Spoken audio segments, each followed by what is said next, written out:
दोस्तों आज मैं आपको एक कहानी सुनाऊंगा, पुत्र प्रेम, जिसे लिखा है प्रेमचंद ने। ये कहानी आपको सिखाएगी कि दुनिया में सब कुछ पैसा नहीं होता, सबसे ज़्यादा ज़रूरी होते हैं रिश्ते। आपके आसपास के लोग सबसे ज़्यादा इंपॉर्टेंट हैं। तो ये कहानी शुरू होती है बाबू चैतन्य दास से। बाबू चैतन्य दास ने अर्थशास्त्र खूब पढ़ा था। अर्थशास्त्र मतलब इकोनॉमिक्स। और इकोनॉमिक्स उन्होंने सिर्फ पढ़ी नहीं थी बल्कि अपनी ज़िंदगी में भी उतार रखी थी। कहने का मतलब ये है कि एक एक पैसे को बिल्कुल हिसाब से खर्च करते थे, बड़े कंजूस थे। और जहाँ पर इन्हें लगता था कि मेरा फ़ायदा नहीं है पैसे खर्च करने का, वहाँ पर ये बिल्कुल भी पैसे को खर्च नहीं करते थे। ये एक वकील थे और 2-3 गाँव में उनकी ज़मीनें भी थीं। बैंक में इनके कुछ पैसे भी पड़े हुए थे और जो कुछ भी प्रॉपर्टी पैसा इन्होंने बना रखा था वो सब इकोनॉमिक्स पढ़ने की वजह से उनके पास में आया था।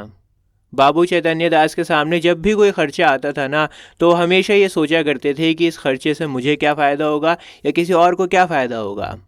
या तो मुझे फ़ायदा होना चाहिए या किसी और को फ़ायदा होना चाहिए। अगर बेफजूल का खर्चा हो रहा है तो फिर मैं नहीं करूँगा उस खर्चे को। फ़ायदा होगा तभी खर्चा करूँगा। और अगर मैंने ऐसा खर्चा करा जिससे किसी को भी कोई फ़ायदा नहीं है तो वो जहर के समान है। कुल मिला के कहने का मतलब ये है कि बहुत ही कंजूस थे और वहीं पर पैसे को खर्च करते थे जहाँ पे ज़रूरत होती थी। और अगर उन्हें लगता था कि पैसा बेकार हो जाएगा तो फिर खर्चा नहीं करते थे। दोस्तों बाबू चैतन्य दास के 2 बेटे थे। बड़े बेटे का नाम था प्रभुदास और छोटे बेटे का नाम था शिवदास। दोनों बेटे कॉलेज में पढ़ते थे और दोनों बेटों में एक क्लास का ही अंतर था। बहुत ही स्मार्ट, चतुर, होनहार बच्चे थे दोनों। दोस्तों हम लोग अक्सर देखते हैं कि माँ बाप का ना कोई एक फेवरेट बच्चा होता है ज़रूर। तो बाबू चैतन्य दास को प्रभुदास से बड़ा लगाव था। प्रभुदास उनके फेवरेट बच्चे थे। प्रभुदास से बहुत बड़ी बड़ी उम्मीदें थीं बाबू चैतन्य दास को।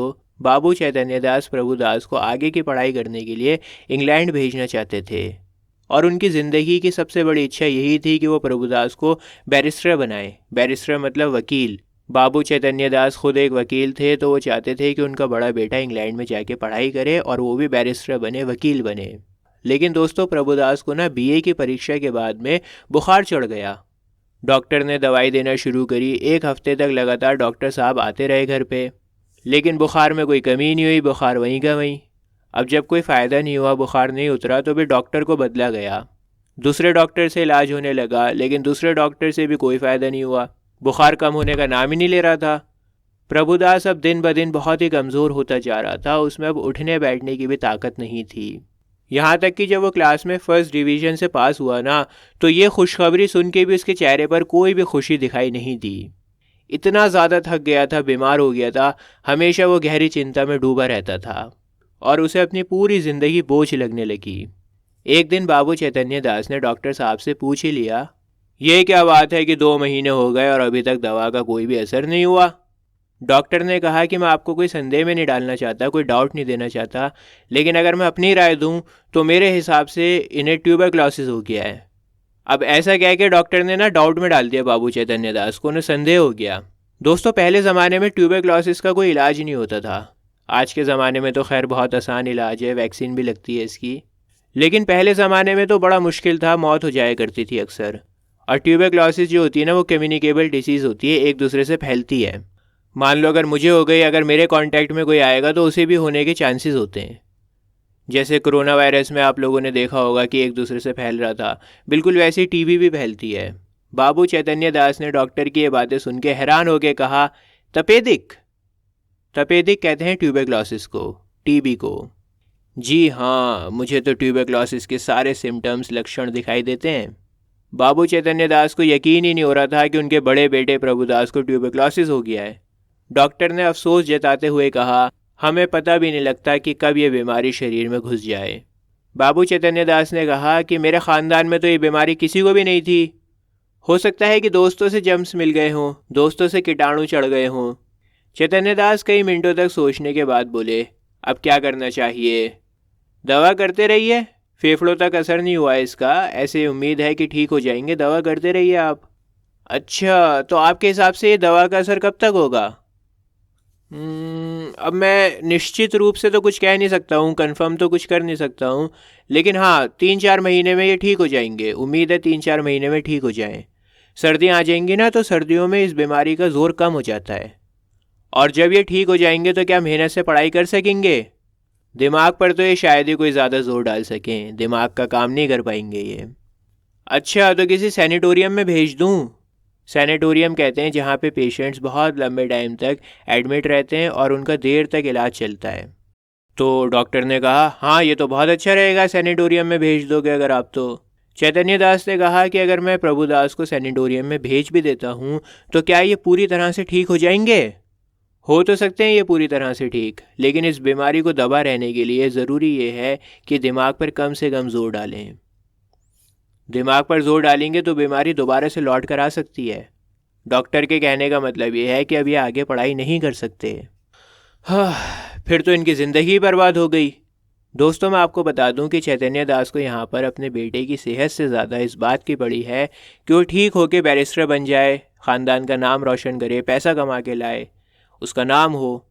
चैतन्य दास अपने बेटे की पढ़ाई पर खर्चा करना चाहता है ताकि वो पैसा कमा के लाए, ताकि उसके ख़ानदान का नाम रोशन हो। उसकी बीमारी पर पैसे को खर्च नहीं करना चाहता है क्योंकि रिटर्न नहीं मिलेगा। उसका दिमाग इस तरह से सोच रहा है कि ठीक तो हो नहीं रहा, इतने दिन हो गए, इतना खर्चा भी हो रहा है, दवा हो रही है, डॉक्टर आ रहा है, ठीक तो हो नहीं रहा, तो ये मेरा पैसा बेकार जा रहा है। ये दिमाग में चल रहा है उसके। अब क्या होता है, गर्मियाँ बीत गईं, बरसातों के दिन आ गए और प्रभुदास की हालत दिन ब दिन बिगड़ती ही चली गई। अब प्रभुदास बिस्तर पे पड़े पड़े ट्यूबरक्लोसिस पर जो रिसर्च हो रखी थी, जो बड़े बड़े डॉक्टर्स ने अपनी रिसर्चेस कर रखी थी, उनको पढ़ने लगता है और अपनी कंडीशन की तुलना करता रहता है। शुरुआत के कुछ दिनों तक उसका मन भटकने लगा। 2-4 दिन भी अगर उसकी तबीयत संभलती ना, थोड़ी सी भी अगर उसकी तबीयत संभलती, तो वो किताबों को देखने लगता, विलायत में, इंग्लैंड में जाने की चर्चा करने लगता। कहने का मतलब ये है कि अगर उसकी थोड़ी सी भी तबीयत संभलती तो वो पढ़ाई वढ़ाई में और इंग्लैंड जाने की तैयारी का सोचने लगता। और फिर जब दोबारा से उसकी तबीयत ख़राब हो जाती, बुखार चढ़ जाता, तो वो दोबारा से निराश हो जाता। अब कई महीने बीत गए और प्रभुदास को ये यकीन हो गया था कि बहुत मुश्किल है उसका ठीक हो पाना, और उस पल उसने ज़िंदगी की चिंता करना छोड़ दिया। उसने परहेज़ करना छोड़ दिया। घर वालों की निगाह से बच के वो अपनी दवाइयों को ज़मीन पे गिराने लगा। दवाइयों को नहीं खा रहा था, वो ज़मीन पे फेंक रहा था। दोस्तों के साथ में बैठ के जी बहलाने लगा। कुल मिला के वो अपना बिल्कुल भी ध्यान नहीं रख रहा था। न दवाइयाँ खा रहा था, न कोई परहेज़ कर रहा था। उसने अब स्वीकार कर लिया था कि अब मैं शायद ही कभी ठीक हो पाऊँ। अगर कोई इसकी हेल्थ के बारे में पूछ लिया करता था तो वो चिढ़ जाता था और अपना मुंह मोड़ लेता। प्रभुदास खुश भी नहीं था, दुखी भी नहीं था, और ना ही उसे किसी से कोई शिकायत थी। वो एक जिंदा लाश बन के रह गया था और इसी स्थिति में उसे शांति मिल रही थी। उसने सारी चिंताओं को छोड़ दिया था, इसी में उसको शांति मिल रही थी। वो बहुत ही गंभीर बातें करने लगा था और बड़ा बेखौफ होकर वो समाज की बातें करता था। उसे किसी का कोई डर नहीं था कि कौन मेरे बारे में क्या सोचेगा। समाज पे जो उसकी राय है वो बड़ा बेखौफ होकर देता था। समाज के रीति रिवाजों पे, प्रथाओं पे, उन सब पे बेखौफ बातें करता था। उसे कोई मतलब नहीं था कि किसी को अच्छा लगे या बुरा लगे। दूसरी ओर बाबू चैतन्य दास ये सोच रहे थे कि जब हमें पता है कि कोई परिणाम नहीं निकलेगा, कोई रिजल्ट नहीं निकलेगा, तो फिर इस तरह से पैसा बर्बाद करके क्या ही फ़ायदा। मतलब जो प्रभुदास पे खर्चा हो रहा है, दवाई हो रही है, डॉक्टर आ रहा है, उसका कोई रिजल्ट तो निकल नहीं रहा, ठीक तो वो हो नहीं पा रहा, बेकार ही जा रहा है पैसा। लेकिन फिर भी चैतन्य दास सब्र कर रहे थे क्योंकि उन्हें अपने बेटे से प्यार भी था, और दूसरा ये है कि लोग क्या कहेंगे। समाज के डर से भी खर्चा कर रहे थे अपने बेटे के ऊपर। दोस्तों, अब देखते ही देखते सर्दियां भी आ गईं। चैतन्य दास प्रभुदास के पास में ही बैठे हुए थे और डॉक्टर भी था वहाँ पे। डॉक्टर को देखते हुए उनके मन में सवाल आए। जब डॉक्टर साहब थर्मामीटर लेके कुर्सी पे बैठे तब चैतन्य दास ने पूछा, अब तो सर्दियां भी आ गई डॉक्टर साहब, आपको लगता है कि कुछ सुधार हुआ है तबीयत में? देखो, डॉक्टर ने कहा था कि बीमारी का जोर सर्दियों में कम होगा, जाड़ों में कम होगा। तो इसी वजह से चैतन्य दास अब पूछ रहा है कि अब तो सर्दियां भी आ गईं, अब आपको क्या लगता है, कुछ तबीयत ठीक हुई? बिल्कुल भी नहीं, बल्कि बीमारी तो और भी ज़्यादा खतरनाक होती जा रही है। यह बात सुनकर चैतन्य दास को गुस्सा आ गया और उन्होंने कड़क आवाज़ में डॉक्टर से पूछा, अच्छा, तो फिर आप लोगों ने मुझे क्यों भरम में डाल रखा था कि जाड़े तक प्रभुदास ठीक हो जाएंगे?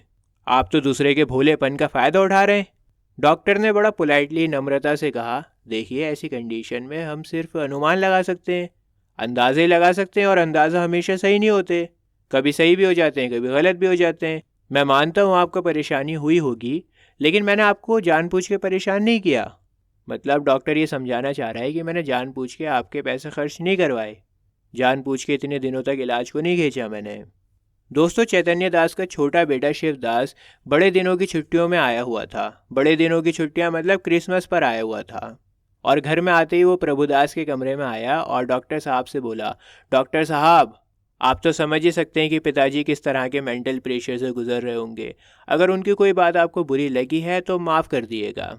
अपने पिताजी की तरफ से माफ़ी मांगता है। शायद इसने चैतन्य दास की बातें सुन ली हो, तभी ये कमरे में आके डॉक्टर साहब से माफ़ी मांग रहा है।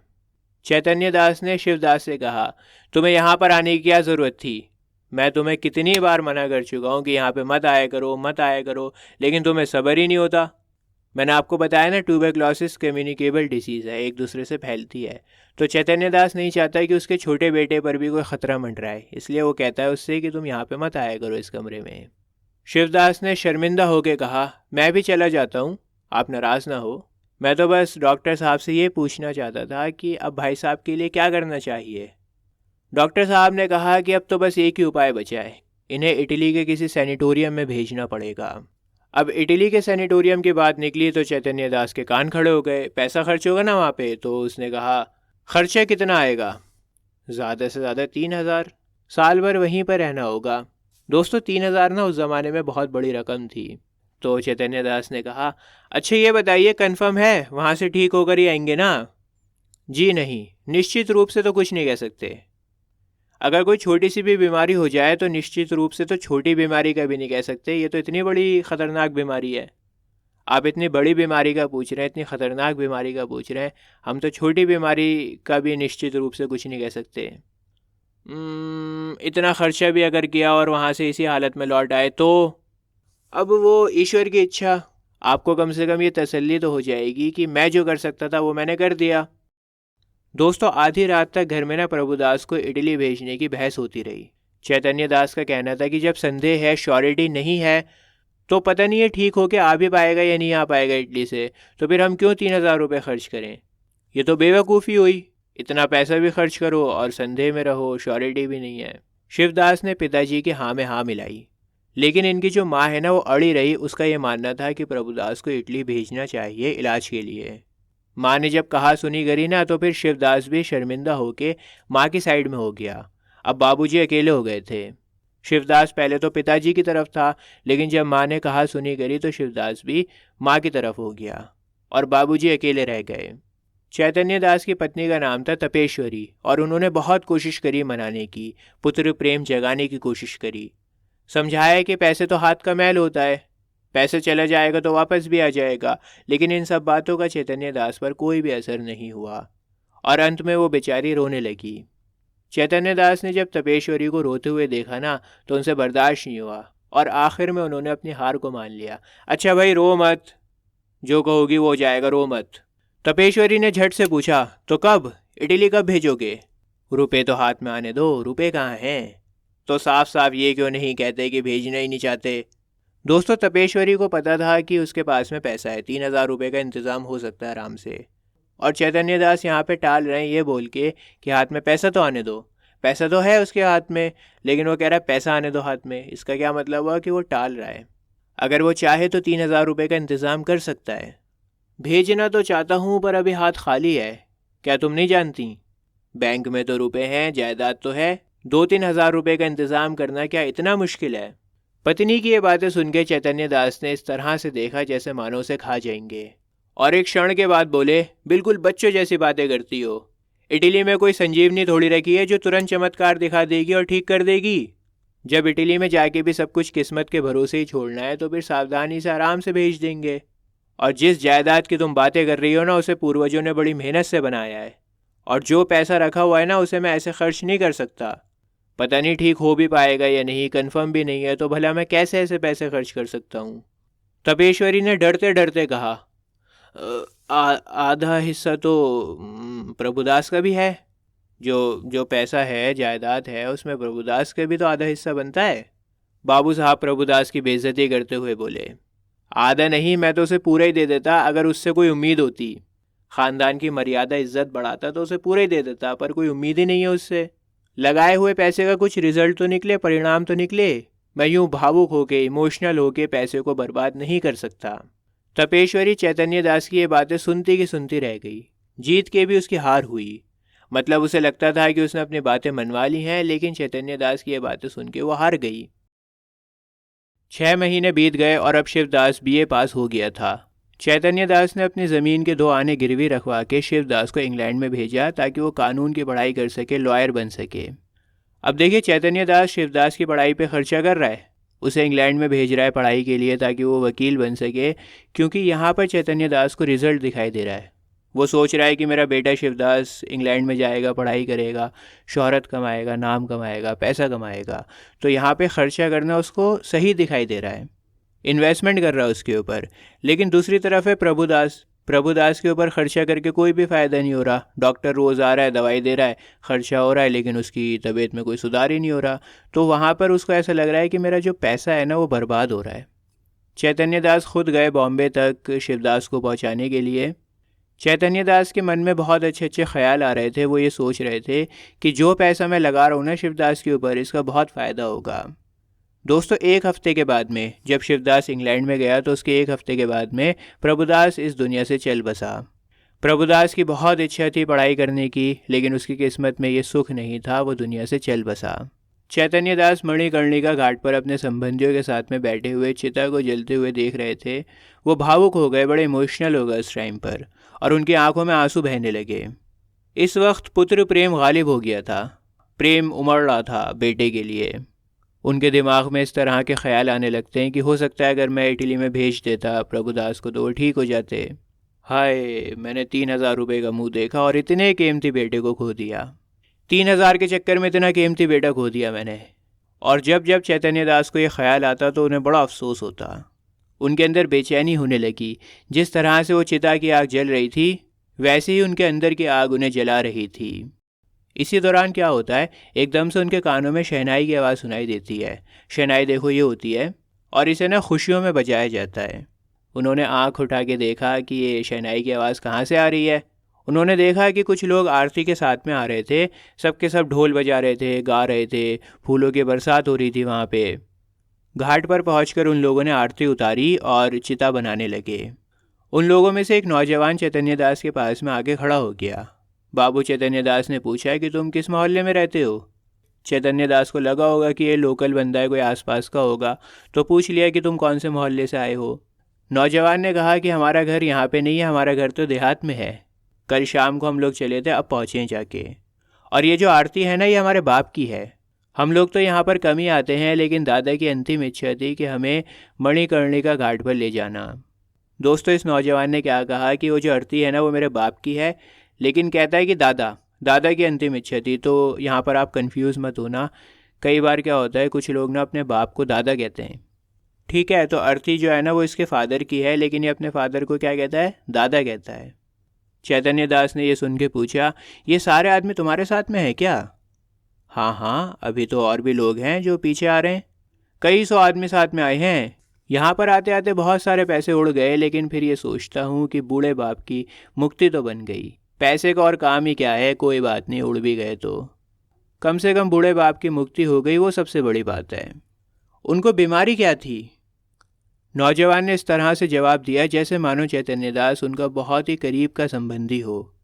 उसने कहा कि बीमारी का तो कुछ पता नहीं चला, हर टाइम उनको बुखार चढ़ा रहता था, सूख कर कांटा हो गए थे, बहुत ही कमज़ोर हो गए थे। चिटकुट में दिखाया, हरिद्वार में दिखाया, प्रयाग में दिखाया, सभी स्थानों में ले घूमे। डॉक्टर ने जो कुछ भी कहा उसमें भी कोई कसर नहीं रखी, सब बातें मानी। नौजवान ये सब बातें कर ही रहा होता है कि इतनी देर में उसका एक और साथी आ जाता है। उस साथी ने कहा, साहब ये सामने खड़ा है ना, इसलिए नहीं बोल रहा हूँ मैं, नारायण लड़का दे तो ऐसा दे। मतलब कई बार क्या होता है, जब हम किसी की तारीफ़ करते हैं ना तो कह देते हैं कि ये सामने खड़ा है इसलिए नहीं बोल रहा, सच में बहुत अच्छा लड़का है। तो उसका साथी आकर यही कहता है कि साहब ये लड़का यहाँ पे खड़ा हुआ है ना, इसलिए मैं इसकी तारीफ़ नहीं कर रहा, ये वाकई में बहुत अच्छा लड़का है। नारायण लड़का दे तो ऐसा दे। नारायण मतलब ईश्वर, ईश्वर लड़का दे तो ऐसा दे। इसकी नज़रों में पैसे का कोई मोल ही नहीं है, पैसा मिट्टी के समान है। और घर का सारा पैसा इसने पिता की दवा दारू में स्वाहा कर दिया। थोड़ी सी ज़मीन थी इसकी, वो भी बेच दी। लेकिन काल बलि को हम रोक नहीं सकते, मतलब मौत आनी है तो उसको रोका नहीं जा सकता। नौजवान ने खुशी खुशी कहा, भैया रुपया पैसा तो हाथ का मैल है, ये तो आता जाता रहता है, लेकिन इंसान एक बार चला जाए तो दोबारा नहीं मिलता। ज़िंदगी रही तो दोबारा कमा लूँगा पैसा, लेकिन कम से कम मन में ये मलाल नहीं रहेगा कि हाय ये नहीं किया, वो नहीं किया, उस डॉक्टर के पास में नहीं गए, अगर ऐसा हो जाता तो शायद बच जाते, ये मलाल नहीं रहेगा। हम तो कहते हैं कि हमारा सारा घर ले ले, सब कुछ ले ले, बस कुछ पल के लिए बाबा को ज़िंदा कर दे। तो भी मैं तैयार हूँ, सब कुछ ले लो, मेरा पूरा घर बार सब ले लो, बस कुछ पल के लिए दादा को ज़िंदा कर दो। इसी मोह माया का नाम तो ज़िंदगी है, पैसे में क्या रखा है। मतलब ये समझाना चाह रहा है कि जो रिश्ते होते हैं ना, वो सबसे ज़्यादा ज़रूरी होते हैं। रिश्तों से बढ़कर कुछ भी नहीं है, इंसान से बढ़कर कुछ भी नहीं है। पैसा तो आता जाता रहता है। आगे बोलता है कि पैसे से ज़्यादा प्यारी जान और जान से प्यारा ईमान। बाबू साहब, आपसे सच कहता हूँ मैं, अगर मैंने कोई भी कसर छोड़ दी होती ना दादा के इलाज में, तो फिर आज मैं रो रहा होता। मैं नहीं रोऊंगा क्योंकि मैंने हर तरह की कोशिश की, कोई कसर नहीं छोड़ी। अगर मैं कोई भी कसर छोड़ देता तो मेरा मन ही मुझे धिक्कारता रहता, लेकिन क्योंकि मैंने सब तरह की कोशिशें की तो अब मेरा मन शांत है। कोई भी बोझ नहीं है मेरे ऊपर। दादा की आत्मा सुख और शांति से रहेगी तो मेरा सब तरह का कल्याण होगा। बाबू चैतन्य दास अपने सर को झुकाए सारी बातें सुन रहे थे और एक एक शब्द उनके दिल में चुभ रहा था। संसार के आगे उन्हें अपने पुत्र प्रेम का भी एहसास नहीं हुआ। अब चैतन्य दास कुछ कर तो सकते नहीं थे, बेटा तो चला गया उनका। तो बस अपने मन को शांत करने के लिए उन्होंने प्रभुदास की अंतिम संस्कार में हज़ारों रुपए खर्चा कर डाले। उसके अंतिम संस्कार में हज़ारों रुपए खर्चा कर डाले। और यहाँ पर ये कहानी समाप्त होती है। दोस्तों, ऐसे हिंदी की बाकी सारी कहानी और कविताएं देखने के लिए अभी आपकी स्क्रीन के ऊपर एक प्लेलिस्ट आ रही है। इस प्लेलिस्ट पर आप क्लिक करो, आपको सारी कहानी और कविताएं मिल जाएंगी बहुत ही आसान लैंग्वेज में। मिलता हूँ आपसे किसी और वीडियो में। जय हिंद।